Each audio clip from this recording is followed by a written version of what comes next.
Would you like to work closer to home, save money on gas, and be rewarded for your hard work and attendance? Then Bellisio Foods is looking for you. That's right, Bellisio Foods is now hiring for multiple positions and shifts with great employee benefits, an on-site health clinic, competitive wages, and advancement opportunities. Bellisio Foods is a company that truly values their employees. Apply online at belisiofoods.com/careers. At Vinton County National Bank, we believe in supporting the areas where we live and work. Now, we'd like to honor those who also serve our communities. Our new Community Champions account is especially for first responders, veterans, active military, and anyone employed in the fields of healthcare or education. This account offers rewards, discounts, and other benefits to those who give so much to others. Vinton County National Bank, rewarding those who serve.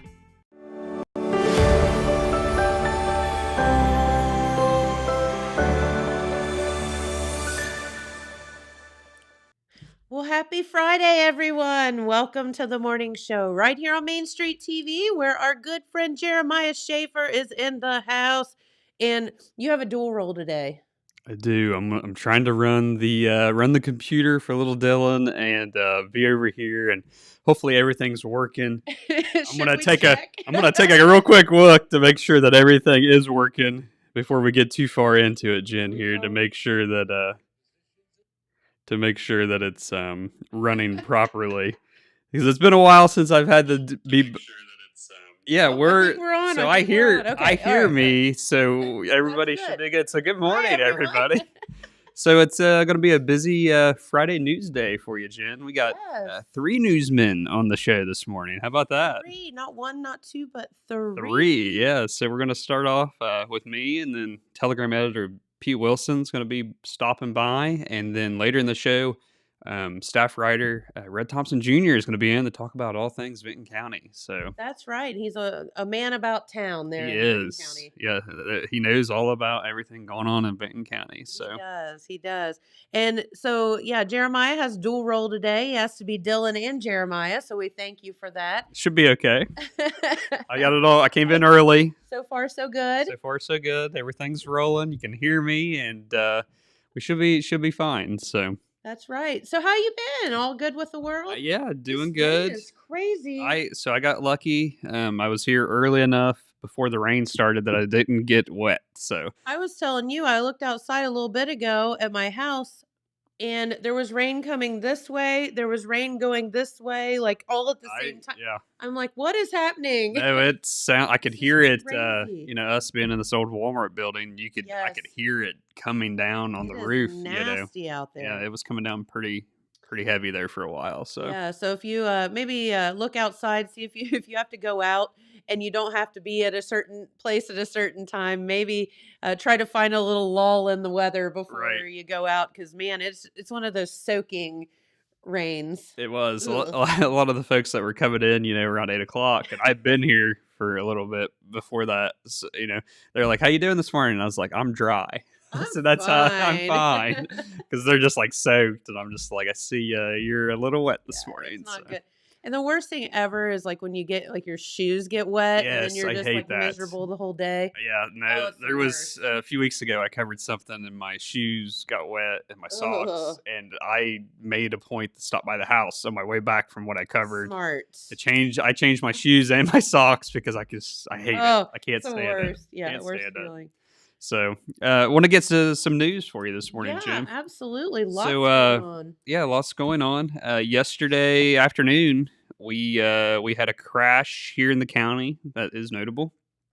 A Jackson City school bus was involved. Uh-oh. And it was minor. And there was kids aboard the bus at the time of the crash, but nobody was injured. That's scary, So we'll get out the gate with that. Okay. But we'll read you the information here. The Jackson Post of the Ohio State Highway Patrol responded. This was yesterday afternoon, Thursday, April 11th, to a call of a 2-vehicle crash involving a Jackson City School District bus, which occurred on Betty Carlisle Road near Limerick Road in Liberty Township. Okay. So this is if you're going out in Beaver Pike. Yep. You'll You turn right on Limerick and got Limerick a little ways. And then I believe Betty Carlisle, from what I could see on the map, is a dead-end road. Okay. So this happened on a dead-end road there in Liberty Township. And the crash occurred at approximately, according to the Post, 3:10 p.m. here in Jackson County. And it was a Jennifer Nelson, 53 of Jackson, was operating a 2024 Thomas-built school bus. Nelson was traveling northbound on Betty Carlisle Road when she was struck by a 2002 Ford F-150 that was backing out of a private drive. Oh, no. It says the Ford was operated by Kyle Christian, 20 of Jackson. Reportedly, only minor damage was sustained to the school bus. Those are always so scary, though. They are. Especially for, you're a driver, you're responsible for all these people's children. Right. And luckily, it didn't sound too bad. No. So the school bus was occupied by 15 juvenile passengers, so 15 students. Scary. No injuries were sustained in the crash. And I did reach out to Jackson City School Superintendent Phil Howard when not long after this happened yesterday, and he had gave me some initial information. He didn't know much at the time because, it just happened. He wasn't on the scene, but he was able to tell me that there was no injuries.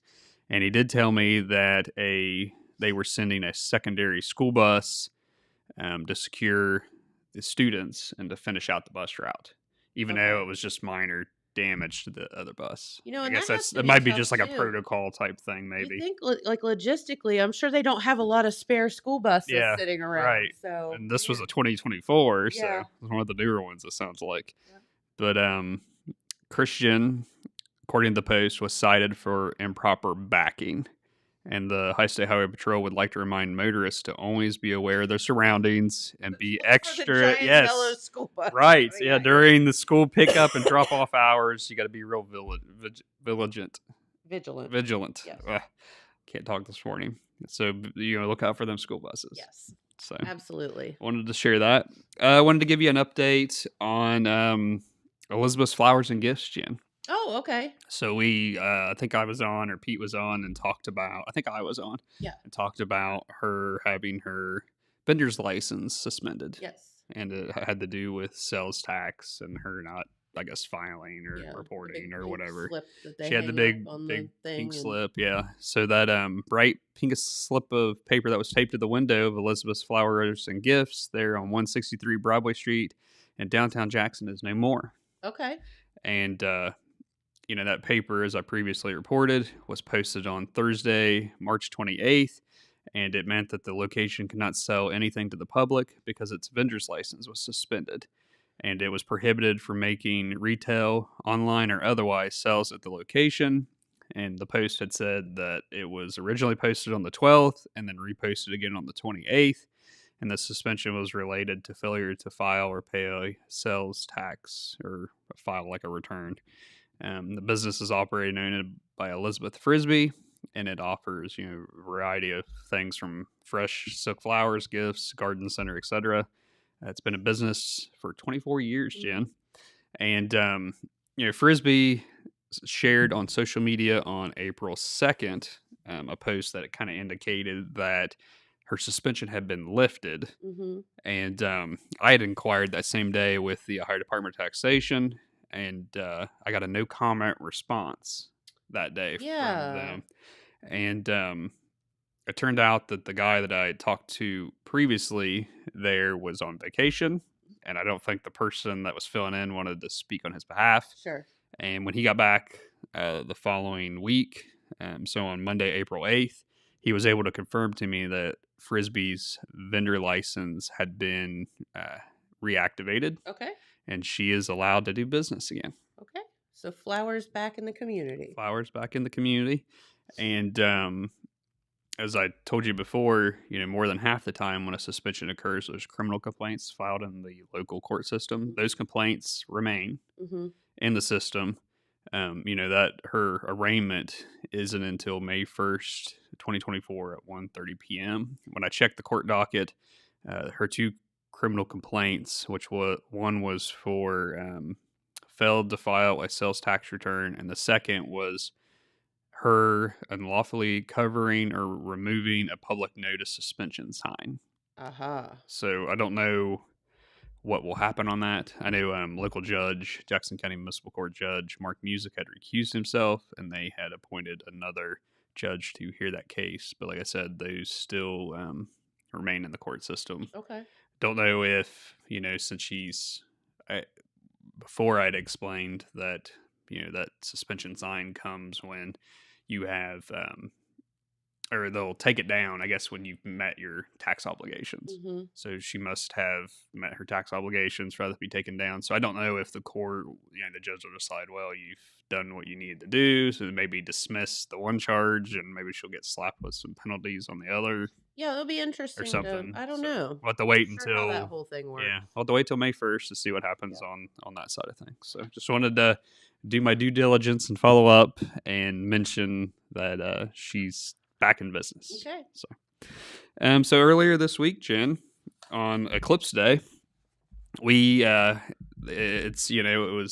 into April now, and it's time to remind the community that they are key to preventing child abuse and neglect. Yes. April each year is always it's a National Child Abuse Prevention Month. And in connection with that, there's usually like a proclamation done at the Jackson County Commissioners, and they also plant pinwheels across Jackson County. And it's not a good thing. No, it's not a good thing. But not a good thing. Yeah, the pinwheels are to bring attention to the topic. And we got a short little video we'll play here. And then we got a couple of pictures we'll show of all the locations they stopped at Monday, April 8th. And we'll talk a little bit about the statistics here that they gave me for the county. Okay. So we'll go ahead and show you that video, and we'll be back on the other side.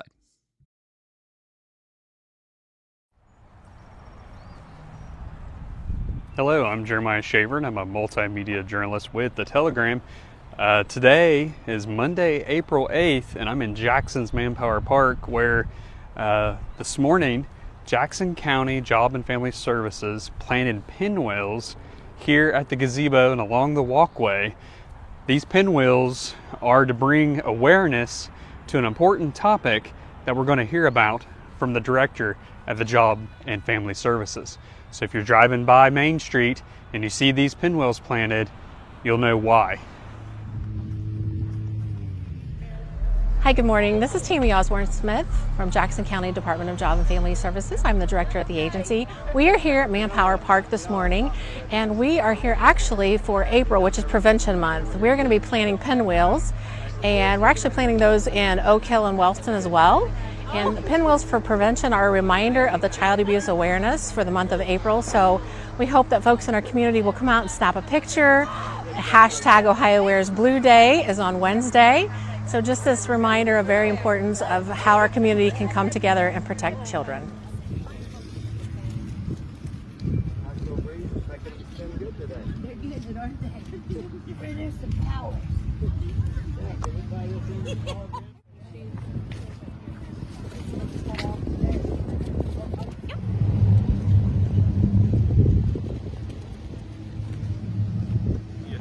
We're gonna take one more.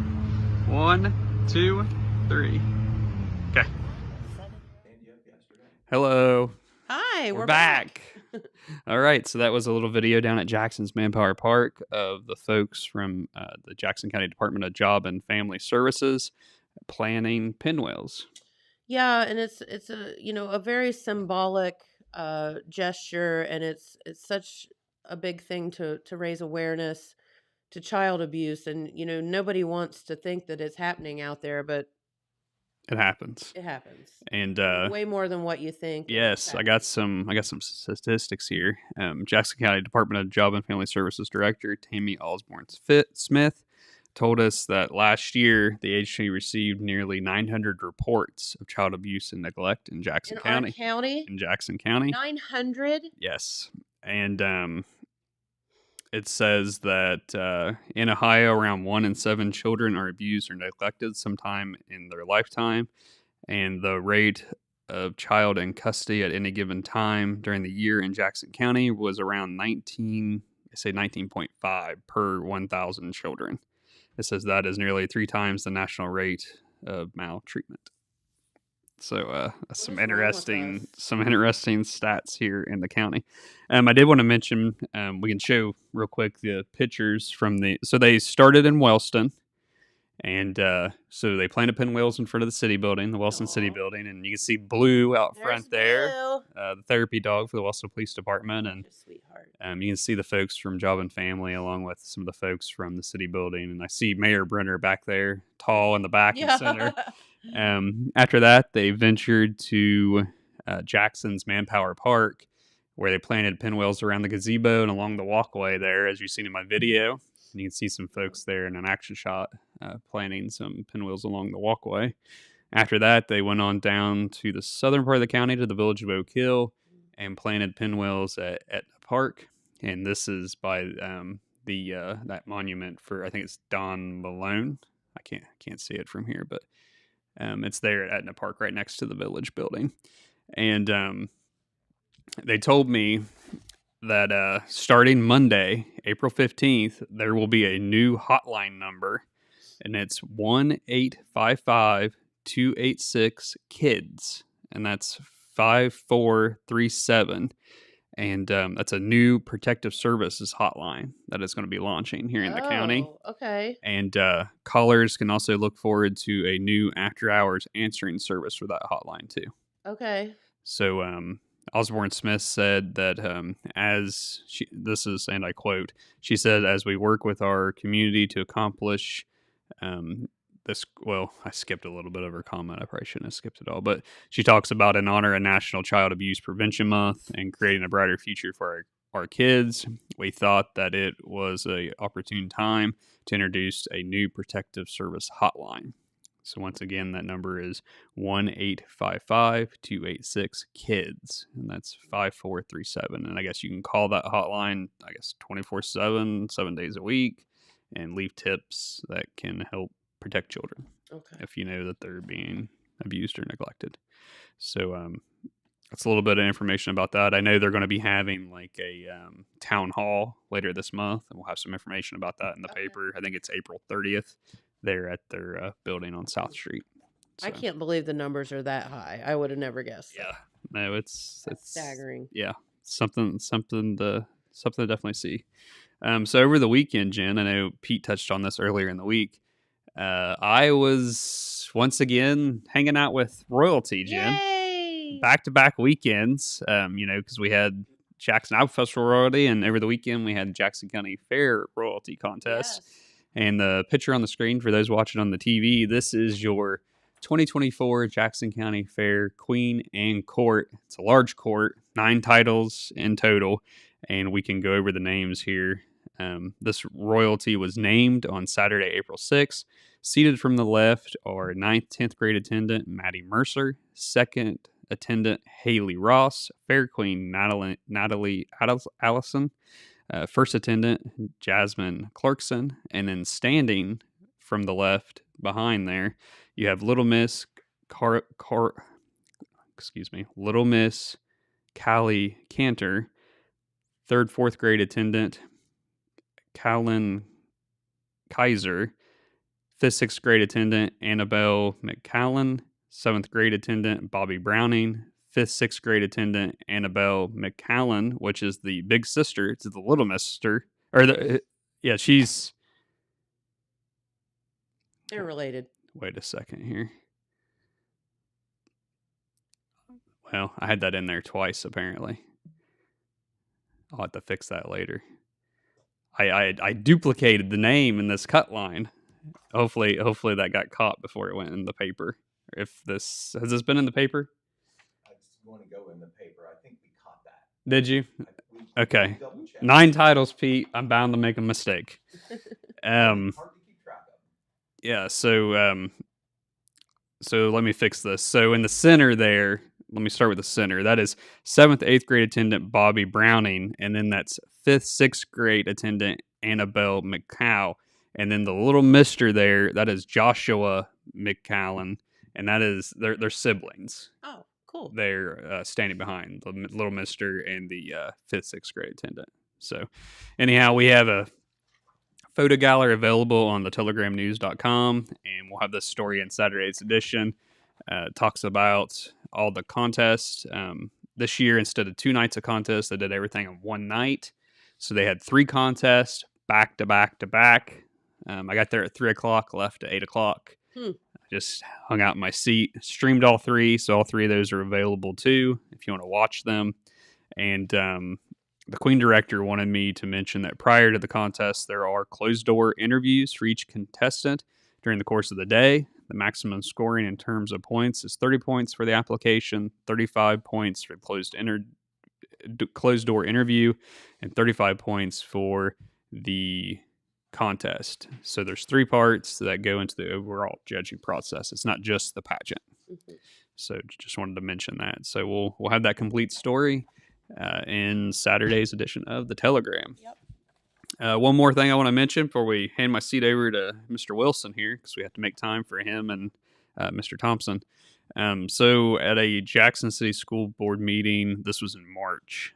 So they had April's earlier this week. This was from March when I was there. The Jackson City School District Board of Education was visited by supporters and representatives from LifeWise Academy.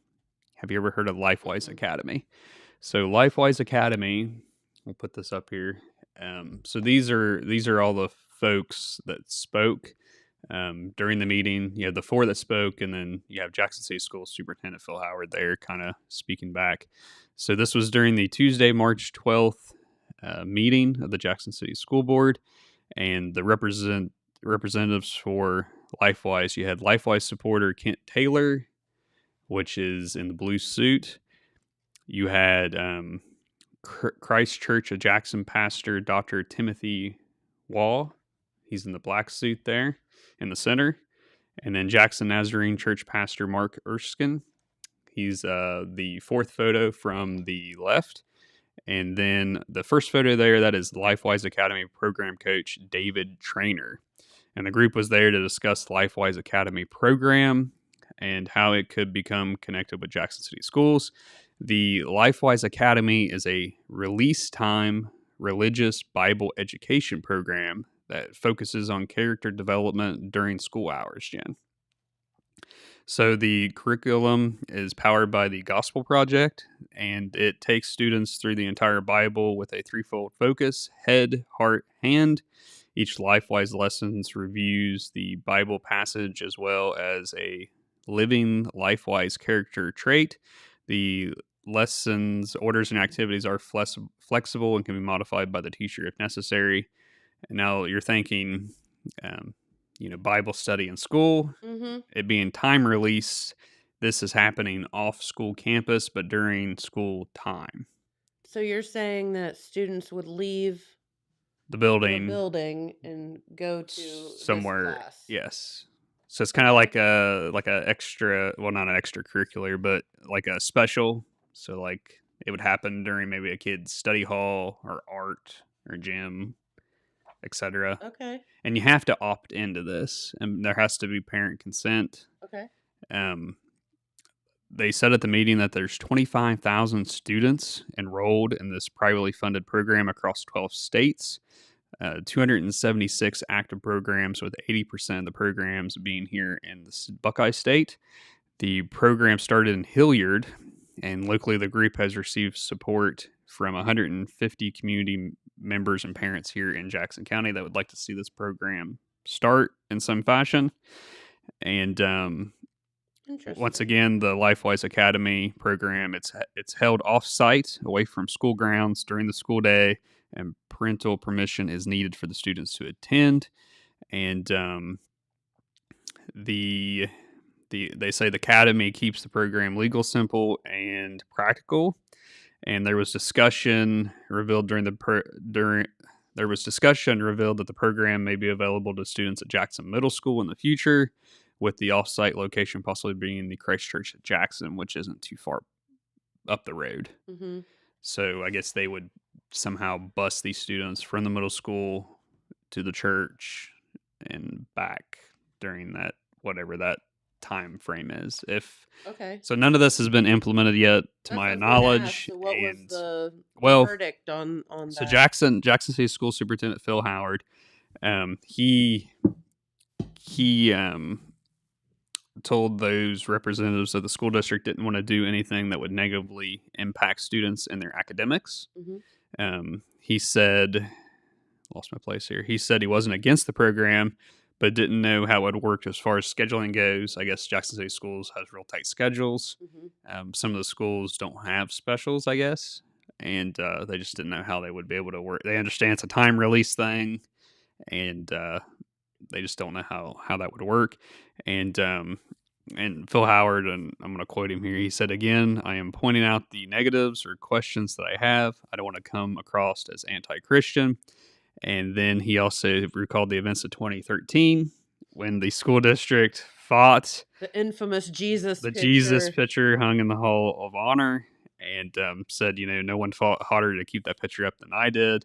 He said, so I don't want that to be the picture you get of me here. I'm just trying to point out things that I see could be problematic before we go down this road and run into. Well, he has to be practical. Yes. And, he's always thinking ahead. Yeah.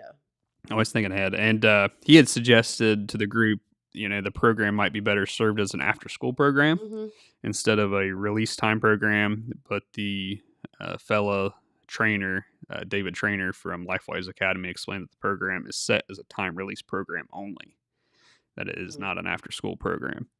And apparently there was back and forth discussion during the meeting with board members and stuff. And they said the LifeWise representatives indicated that they would be getting with the school to try to figure out a way to make the program work during the school day. And that's where we left it. Telegram editor Pete Wilson covered the school board meeting earlier this week, and he said that there was no mention or on the agenda about the LifeWise Academy. So I don't know where that's at. I may have to follow up and see if anything else is being discussed. Okay. So I think that is a rundown of what I have. So we're going to go to the weather. We got you the weather report today, Jen. We're being fancy. We are being fancy because it is to say that the weather is all over the place is the understatement. Right. Of the century. It is spring in Ohio, Jen. So we'll go ahead and put the weather forecast up for you, and I will take my seat across the room and we'll give my chair to Pete. Thanks, Jeremiah. Yep. Much appreciated. And if you are wondering what the weather forecast is for today, obviously it's raining outside. If you haven't looked outside yet, boy, have you missed it. Come on over, Pete. Showers and thunderstorms likely today, mainly before 3 p.m. Then some I don't know. Then a chance of showers after 3 and thunderstorms after 3 p.m. So I don't know what they're saying. Highs today, I thought it was going to be a little bit warmer today, but only around 55 degrees. It is breezy out there as well. So not only do you have the wind and the rain, but it's going every which direction. As I said earlier, it was coming down, it was going sideways.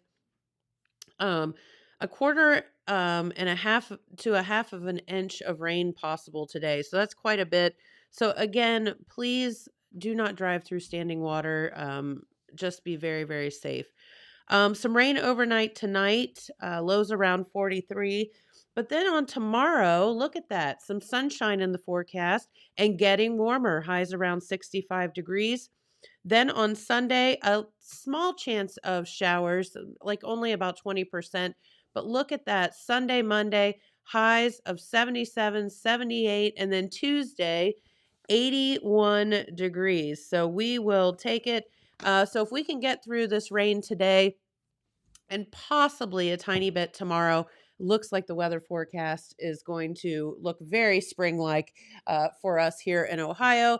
And with all of this rain and then turning to sunshine, our grass is going to be knee-high in about 2 days. Right. Love that. A lot of mowing will take place here on those hot days. Yes, right. Absolutely. And so make plans to get out and do some yard work this coming week because it is going to be perfect for that. So. Okay. Well, welcome, Pete. We appreciate you stopping by. Yeah, we're giving you the triple header. I know. Routine today. I get visits from everybody today. Right. Okay. Well, I'm going to go over a couple of highlights or several highlights from the Jackson City Board of Education meeting, which was just held on Tuesday evening. And, to me, it's always a big deal whenever they name the Hall of Honor inductees. That's the Hall of Fame for the Jackson City School District. And they approved this year's inductees at the Tuesday meeting. Love that. And Jeremiah has put the picture up. And the inductees are The late Bob Kite, of course, what a choice there. Yes. Very predictable for all he did for the school district. Jill Baldwin, retired teacher Jill Baldwin, who is actually Bob's sister. Yes. Folks didn't know that. And then Dr. Debbie Crabtree. Now, in the picture on the left is Sharon Kite. That is Bob's widow. Yes. Then you have Jill Baldwin, and then you have Debbie Crabtree. The gentleman standing behind, most people will recognize them. They are school board members. On the left, Pat McDonald, and on the right, Brian Moore. The reason they're in the picture, they were the board members who sort of organized this year's Hall of Honor. It is a very organized process how they do it. It's just not done nilly-willy. There is a nomination committee where they may carry over some nominees from the past year who were considered. Plus, they take new nominees from the public. That's advertised, and then they can come up with some of their own. And the members of the nominating committee are kept secret for obvious reasons. You don't want to take any heat. But after the nominating committee comes up with, maybe say 10 nominees, there is a selection committee that is separate, different folks, and then they pick up to 3. It is never more than 3. It doesn't have to be 3. And this year, there are 3, the late Bob Kite, Jill Baldwin, and Dr. Debbie Crabtree. And a lot of folks, know of these folks, but if you don't, I'm going to give you just the thumbnail sketch. Bob Kite was a Jackson City School District employee for 32 years. He held many different positions: teacher, coach, athletic director, administrator. And the last thing he was, after his retirement, was a school board member. Yes. Unfortunately, he had health issues, and he had to step down from his board seat just a couple of years ago. He just passed away in January. So that is sad, but I'm almost certain that he was an easy pick. I would say so. It's just not the longevity in all he did. He had a reputation, Jennifer, for being extremely dedicated to the point where it's always joked he was the first one there and the last one to leave whatever job he had. Jill Baldwin is a retired teacher, taught at the elementary level. She was also a coach, involved in all sorts of extracurricular activities that had to do with students, very active with the PTO, the Success Program, which is the after-school program. Now, she retired after a career of 36 and a half years. Her main job was elementary school teacher. Well, you say, hey, listen, there's lots of teachers that come through. There's lots of teachers that do it for a lot of years. And she retires. Not only did she have a great reputation as a teacher, but since then, this was the thing that so many people, I think, were impressed with. After she retired, she has been in the schools almost as much as she was when she worked there. Right. And she has done it as a volunteer. Yes. My understanding is, they need substitute teachers. Well, she passes that up and just volunteers without pay. Yeah. To a large extent, I am told. And she never misses. She's always there, and she doesn't have to be. So, that was another one of the recommendations, that she had extremely dedicated lady. Now, Debbie Crabtree there on the right, she is going on 49 years. She's been around a few years. 49 That's what years. we would like to say. I will give this away. 1970 graduate of Jackson High School, but Debbie has worked for the Jackson City Schools almost, if not her whole career. I think she might have been somewhere else just to start, but that was for a very brief time. But she is currently the director of special projects. She is an expert at getting grants for the school district in her position. But before, she has been a teacher. She has been a building administrator. She's been a guidance counselor at both the high school and the elementary level. And she's been a central office administrator. And she is very active just promoting the students, through the Jackson Rotary Club. She has overseen and has a big hand in the Success Program, Yes. which is the after-school program that has been very successful. It's not only acts as a way for kids to have a place to go, because sometimes there's a gap in there between when There is. because if both parents are working and there's only one parent and he or she is working, but it's also instructional. There are instructional and extracurricular enrichment type activities. It's fun and instructional all at the same time. Right. But anyway, these folks are going to be inducted. into the Hall of Honor during the alumni program. It's actually separate from the alumni program, but it all runs together, so you can say it's all one event. It'll be 4:45 p.m. on Saturday, May the 25th. That is at the Jackson Middle School Auditorium. So they'll induct these three very distinguished inductees. I'm sure Sharon will be there to represent Bob. And then they will have the alumni program, which is always a big deal. And then the after party called The Happening that evening. Yes. So congratulations to all three of those inductees. We'll have that story on the front page of our Friday paper. I don't care if there's an earthquake, tornado, or a flood. It's going to be there. It will be there. It will be there because they deserve that. And we'll be online as well, and we'll follow up with a little bit more specific profiles so you know how special these people are. Yes. Insiders and longtime residents, people associated with the school district know it, but they may not know all the particulars, so we will share those. Okay, big transition in personnel was also came out at the school board meeting. Mark Browerman has been the Jackson Middle School principal for 18 years. He's been with the district 19 years, and there is Mark right there. The big news is that Mark's resignation as middle school principal was accepted at the board meeting, and he's going to stay in education. He's not going far. He'll still serve students, but at a different place through a different district. He is going to be the Dean of Academic Students at the Buckeye Hills Career Center. Very important job. He'll be, overseeing the curriculum, supervising the teachers, supervising the students. Very important position under Jamie Nash down there at the vocational school. So Mark will be finishing out the year, of course, at the middle school, and then August 1st, I believe, is the first contractual date where he starts at the Buckeye Hills Career Center. And I talked with Mark earlier in the week after, this came out. He has very good memories. That will continue, I'm sure, from his association at the middle school. I know that they are sorry to lose him. Superintendent Phil Howard said at the school board meeting Tuesday evening that Mark did a fantastic job, and I'm sure he'll be doing a fantastic job now down at Buckeye Hills. Yes. But his wife, Amber, is a teacher at the middle school, too. Now, get this. He's got two boys and a young daughter. The daughter's in second grade. One of his sons, his younger son, Eli, is graduating this year, valedictorian. Older son, Ty, now at Miami University, valedictorian. So, Mark knows a little bit about education in the family and in the school building. So congratulations to him. Of course, that will open up the position at Jackson Middle School. They'll be looking for a new principal there. Very important position in the school district.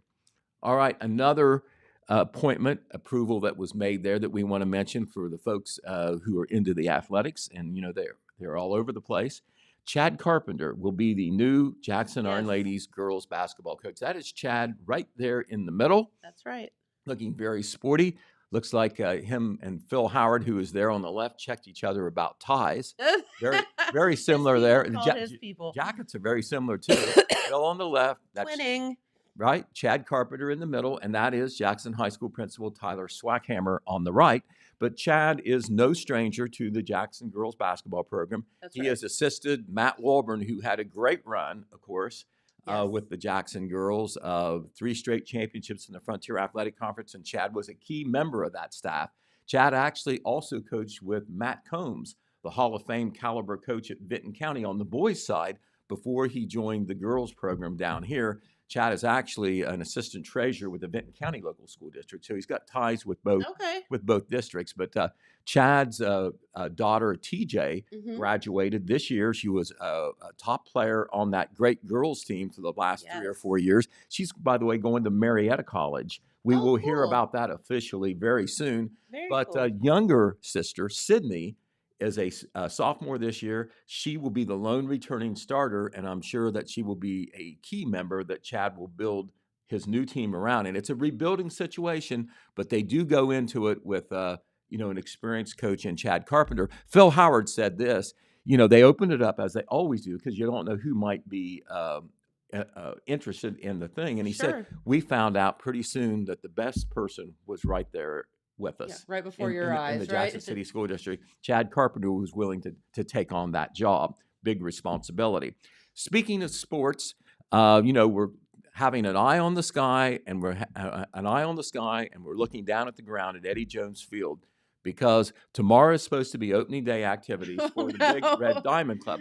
Now, if it was today, it wouldn't be happening. But there's a little bit of time. But opening day activities, they celebrate the youth recreation season, which means Little League baseball, softball for the girls, and t-ball for both the boys and the girls. Yes. And the Big Red Diamond Club is a support club that jumped up several years ago and kind of steers the recreation program that is still under the city. Remember, we have a new recreation director in the city, in Ashley Aldridge. Yes. She's in charge. But the Big Red Diamond Club, they're the boots on the ground that's going to do the recreation program again. And, of course, Wellston has a great opening day activity, usually the last Saturday in April. They may have got the idea from them. They've got something similar in Jackson now. They'll have a parade starting at 11 o'clock right out there in our parking lot. Awesome. Here at Stockmeister Plaza. It'll go from Main Street all the way on Main Street through town to Eddie Jones Field at the corner of West Main and High. Now, that's the Eddie Jones Field down there. There's one at Harding Avenue, too. Yeah. But this is the one we're talking about down on High Street. But there, they'll have different activities. After the parade, they'll have a ceremonial first pitch. They'll recognize sponsors that help make the program possible. And they'll actually play a girls' softball game. And here's the thing. Rodney Tomlin, our own porterhouse, will be down there doing a remote from 11 to 1. And then at 1 o'clock, Dan Morrow and I will actually broadcast that Little League softball game. How cute. All this is dependent on the weather. Right now, I already wrote the story, weather permitting are the first two words. But right now it's on until it's off. I was talking with Derek McManus, our ad rep here, who has worked with the Big Red Diamond Club on some publicity and the broadcasts and all, and they will try to make a decision by 3 o'clock today. So for right now, we've got opening day tomorrow, first pitch, sponsors recognized. By the way, Apple City Wholesalers and Adena Health System are the main sponsors, but there are many more that support the program. And we will know probably by 3 p.m. today whether things happen tomorrow. Maybe they'll be able to do the parade, but they won't be able to do things on the field. So it is a TBD thing, to be decided. All right. But right now it's on, and we wanted to mention that. Okay, on the crime side, this story is out of Wellston. Mm-hmm. The Wellston Police Department reported it. But along with the Wellston Police Department, the Jackson Police Department officers and probation officers from the Jackson Municipal Court took part in a search at a Wellston residence last Sunday night. And as a result of that search, they found in this home suspected methamphetamine, fentanyl, and cocaine, along with materials that the police say are associated with trafficking in drugs. Not just drugs, but trafficking in drugs, meaning, they feel maybe some sales are taking place with this inventory that was there. Soon after that, they arrested a suspect, Michael D. Merrill, age 49, of South New York Avenue in Wellston. I assume, there's Michael, there's mugshot there. Michael, I assume, is the resident where the search took place because it was on South New York Avenue. But he was taken into custody at the Jackson County Correctional Facility. And this is very common. While they assess the drugs and do their investigation, he is being held on a probation violation. So he violated probation in some way, and he is being held while they figure out possible drug-related charges. Gotcha. All right, here's a crime story out of Vinton County. This was reported by the Vinton County Sheriff's Office. And this event occurred on March the 27th, this situation. It was on Riddle Road. The homeowner, or the occupant of that cabin, came and found an individual in the cabin, and he wasn't supposed to be there. That's not good. The person who was there is Kenneth Stevens, age 44, of South Bloomingville. There is Kenneth Stevens. He was detained by that person. That person who owns or occupies the cabin held him there until deputies could arrive. So that was a little exciting, I'm sure, stressful.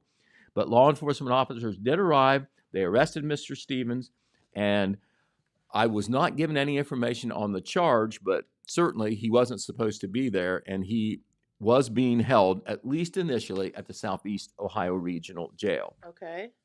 All right, we're going to go over some stuff really quickly because Mr. Thompson is in the room. Speaking of sports, and for the hunters out there, lots of sportsmen in Southeastern Ohio, right? Lots of them, yes. Well, tomorrow starts or marks the start of the wild turkey season. You know, I'm sure out there where you live and beyond, you see those turkeys out every now and then. Oh, yes. You know, turkeys have a reputation for not being smart. They seem to disappear when it's hunting time. They do. And it's so deceiving too. They are huge. Mhm. People don't realize how big they are. They are. And Absolutely. you're like, what is that down there? Oh, it's a turkey. Right. And they It's blend in, huge. they blend in pretty well. Yeah. But the numbers are supposed to be up this year, so Okay. that's good for the hunters. This weekend marks the start of the youth season. The only hunters that can be out are the teenagers. As a matter of fact, let me see. The youth hunters can be out both Saturday and Sunday, the 13th and the 14th.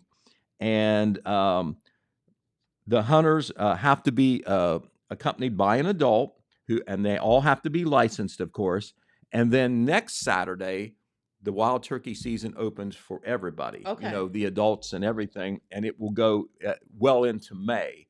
And the zone in the south, which Jackson and Vinton counties are in, are different than the zone in the north. That season starts a little bit later and goes a little bit later. I'm not exactly sure why, but it has always been that way. And you know, the wild turkey season, the High Division of Wildlife always reminds us of this. At one time, there was no wild turkeys anymore in Really? Ohio. They got overhunted. They were gone. But from the 1950s, when they started a transplant program, now there's lots of wild turkeys out there. And of course, you know, you just don't go out and look for them. You call them in with a gobble. That's right. That's what you do. You know, that's And if you happen to be at the Wild Turkey Festival, there's people there that make those calls, which are really cool. Right. It is something else. Some a couple things that are happening this weekend we will remind you about before Mr. Thompson takes my seat.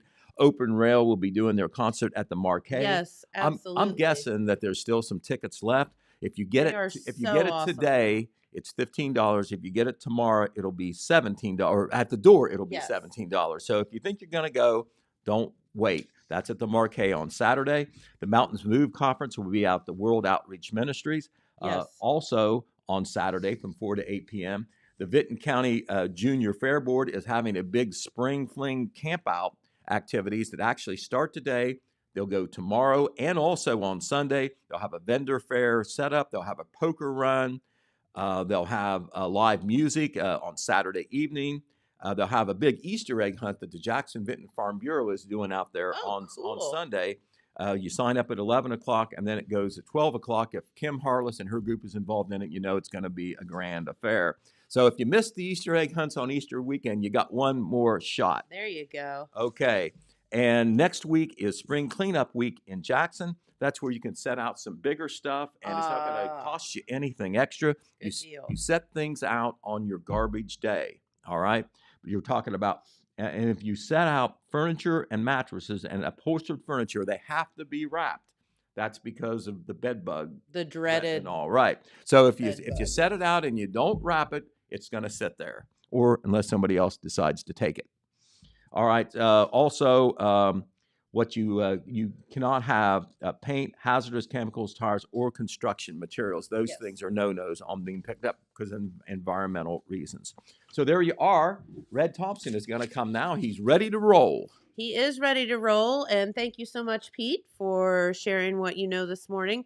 Also, don't forget, today is the last day where you can sign up for the flower sale for the Southern Hills Arts Council. So you can go to the Marquee website, you can go to Southern Hills Arts Council sites, and you can pick up that form where you get those lovely flowers for Marvin's Gardens, and you can have all of the stuff delivered to your house for $5. Good deal.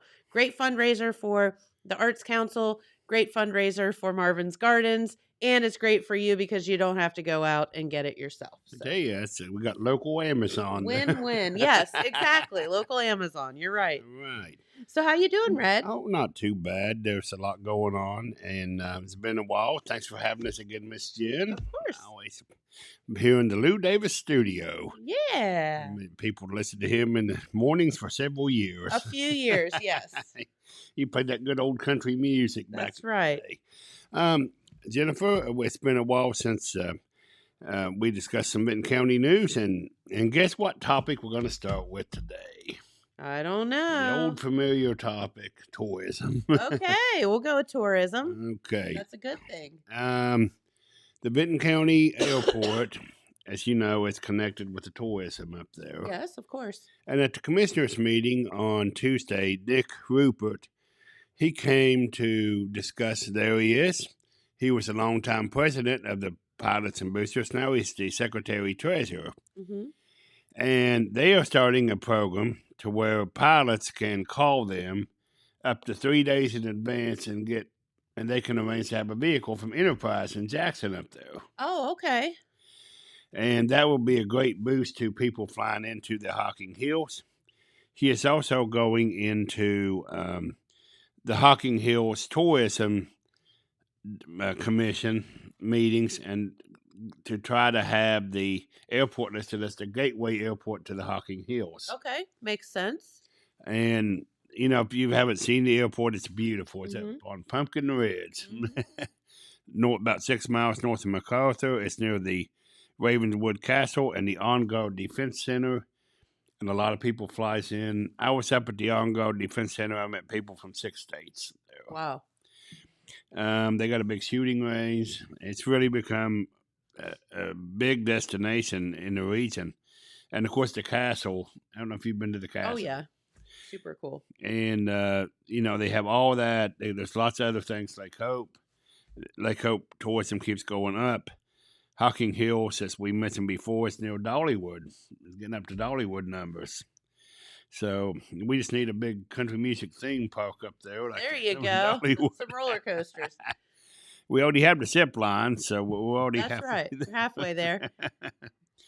So we're going to have that. So the airport, certainly a big part of Benton County tourism, and they're trying to expand that with more services for pilots that fly in there. So we'll keep an eye on that. Good deal. On Monday, Amanda Boying will be the new marketing director. Okay. She is young. She's 22 years old. She's graduated from West Virginia University. And ironically, she will be given the task of getting the hotel opened. And she won in high school, Jen, the Hoagie Award. That's named after Paul Hogan that used to own the hotel. Mm, So wouldn't it be ironic if she was the one that is ironic. Yes. that Pretty cool. opens it up? So there's going to be a lot of tourism news. Everybody seems to want to talk to Amanda. I would say that her next month is going to be very busy taking over. There's a lot going on with the tourism, the hotel, the airport, Swan Township, trying to get everything lined up. So we'll keep an eye on that. And wanted to show something we wrote about, but we really haven't seen in action until now. A big project that ODOT did over the summer, the crosswalk at Benton County High School. Yeah. And this is really the first time I saw a lot of students using it. The flashers are operated by solar. They stop traffic. This was a pretty big project. Yeah. For ODOT sure. paid for it. They extended the sidewalk through the yard of the high school to come up to the intersection between the high school and middle school, and they put in those crosswalks, and you can see the students, and long line of students headed over to McDonald's. Yeah. For sure. Isn't that a nice project, Jen? It is, and it's a safety thing. It's a convenience thing. It's good for so many reasons. They had to fight to get it a long time. There was Yeah. a lot of near misses over the years. Yeah. Well, it's hard, to stop traffic in the middle of a highway. Let's be honest, but it's also a safety issue. So there's 1,300 kids there. Yeah. Right there, and a Let's bunch keep them safe. and a bunch of businesses now. Yeah. And so a couple other things we couldn't get off here this morning without giving a tribute to a good friend of Jack. We're going to move to Jackson County in Oak Hill. We'll also do a lot of work. We lost one of our great oaks, Jen, this week. Aaron Queen was 46 years old and known by almost everybody in Oak Hill. He was the public address announcer for the Oak Hill Oaks. He worked for Giovanni's. He was a big Cincinnati Reds fan, big baseball fan. He worked for there he is on one of those senior tribute nights announcing all the seniors and their parents, and you know how senior night is. Mm-hmm. But Aaron was just a great guy. He was a big guy for a long time. He had some health issues, lost a lot of weight because of it. But we got some communication from Rhonda Harrison, the district treasurer. She called him a great oak who loved Oak Hill, loved all the teams. Like I said, he was associated with the Chillicothe Paints for a while, and just one of those hometown hero type guys that everybody liked. And boy, if you wanted to know about sports, the Reds, he'd watch all the Reds stuff, their trades. He's a big Reds fan, as I am. I grew up in the Big Red Machine days, so got to see him play when I was young. Johnny Bench, Pete Rose, all the iconic ones. So awesome. So Aaron, we're gonna have a tribute to him in the Telegram. We'll have some comments from the school district and hopefully some other people along the way. So we're working on that. And we want to mention one more thing before we close up. Benton County High School. You wouldn't think of a rural county having a successful Spanish program. No, you wouldn't. But Benton County has the best. They won a statewide awards for the Spanish program with Rio Grande. Wow. And there is Senorita Gildy Smith. She is a Puerto Rican native and, of course, the U.S. territory. So she's an American citizen, of course. And there's her class. They all won a protest. And then there's Misty Napier from the University of Rio Grande side. There's the award they won. And this is a very unique program. And we think of ourselves as being rural, and we are. But MacArthur is only 65 miles from one of the biggest cities in the United States, growing. Yep. You're right. And this is what they told me. We're going to have this in the Telegram, too. This is a very real thing for Benton County. A lot of their graduates end up in the Columbus area. We talked to a couple students, Colt Barlow and Brooklyn Burns, and they think it's both going to help them. Colt wants to go to nursing, and and I think several of the students, it was brought up over and over, whatever career field they go, Spanish. Yep. Doesn't matter. It's helpful. Spanish is spoken in all over Columbus, in several U.S. states, Texas, Florida, and it's the second biggest language in the world. Plus, if you travel, it's everywhere. Certainly. So, congratulations to them. We're going to have a big spiel coming up on that in the Telegram and the print edition and online. We'll also have a video we're going over, so we won't have time to show it today. But there's also a video. Brooklyn Burns and Colt Barlow, they talk about their experiences, and also it's a great news for the Benton County local schools. Yeah, absolutely. Proud of them. Brooklyn Burns already has a college degree in Spanish, and she hasn't graduated high school yet. Pretty cool. So I guess we're about to wrap up, but Jen, you're going to go down and see our old friend Don Titus and the guys. Well, unfortunately, I have this work thing that I have to do, but would love to. Open rail, of course, tomorrow evening at the Marquee, and they are absolutely amazing. If you've never seen them, you need to get to the Marquee, and see them. They're so much fun. They're so talented, and they're just a great group of guys. It's too bad they couldn't come in. Boy, old Donnie just likes to pick at you. Oh, I know. We're fun. We have fun. And I tell you, I've known Donnie all my life, and all those guys. Donnie's been in a lot of good bands, but nothing like this. I mean, this band won the OMA Entertainer of the Year in Nashville for the bluegrass bands. That's right. They've traveled all over the country, and it's just a good mix. They even play a little bit of old country music now, bluegrass, gospel. Yep. They good. I guess you call that Americana. Yeah, absolutely. Just a lot of fun. And we hope that you get to the Marquee tomorrow night to see them. Well, I know we're over, so we're going to get 3 demerits. I know we had a lot of people in here today, but thanks for having us, Miss Jen, and get out and see the good music at Jackson's beautiful, historic Marquee Theater. You're exactly right. Well said, Red.